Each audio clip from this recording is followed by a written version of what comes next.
नमस्कार। इन खबर में आपका स्वागत है। पूर्व राष्ट्रपति प्रणब मुखर्जी का 85 इयर्स की एज में निधन हो गया है।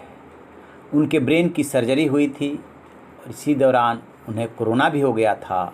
वेंटिलेटर पे थे। आरआर हॉस्पिटल के डॉक्टरों ने बहुत ही बचाने की कोशिश की, लेकिन बचाया नहीं जा सका। यूँ तो 5 दशक के उनके राजनीतिक करियर में देश के प्रथम नागरिक बनने तक कई ऐसे मौके आए जब वो विवादों में आए और उनके फैसलों पे भी खूब बहस हुई।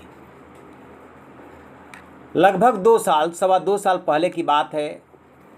वो पूर्व राष्ट्रपति थे। आरएसएस ने उनको अपने कार्यक्रम में आमंत्रित किया और प्रणब दा उनके कार्यक्रम में गए। उससे पहले चूँकि उनका ताल्लुक़ कांग्रेस पार्टी से रहा था, इसलिए इस बात पे खूब बहस हुई कि क्या उन्हें आरएसएस के कार्यक्रम में जाना चाहिए। पूर्व राष्ट्रपति थे, उसके पहले राष्ट्रपति रह चुके थे। जैसे ही राष्ट्रपति कोई बनता है वो दलगत राजनीति से ऊपर हो जाता है।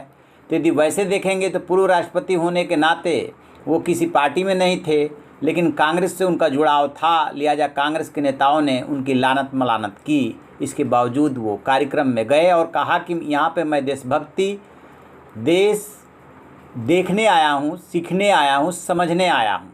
साथ में उन्होंने संघ को सीख भी दी थी कि विविधता ही भारत की पहचान है और संविधान में आस्था ही सबसे बड़ी यहाँ की पहचान है। अब सुनिए कि संघ ने उनके निधन पे क्या कहा है। संघ के जो प्रमुख हैं मोहन भागवत, उनको सुनिए। परंतु इस राजनीति के ऊपर उठकर देश हित में सबको अपना मानकर चलने की और राजनीतिक मतभेदों के बावजूद सबको अपना बनाने की उनकी वृत्ति, ये सदैव उनके व्यवहार में हमने देखी है। हमने एक विद्वान को खोया है, देश हित के लिए सदैव चिंतित रहने वाले एक देशभक्त को खोया है।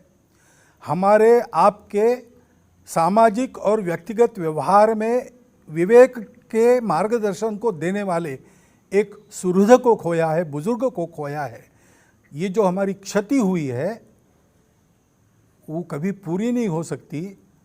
मेरे जैसे कई लोगों के जीवन में प्रणब दा बहुत थोड़े समय के लिए आए, परंतु वो सदैव याद रहेंगे। सदैव लगेगा कि उनका होना हमारे लिए कितना आवश्यक था।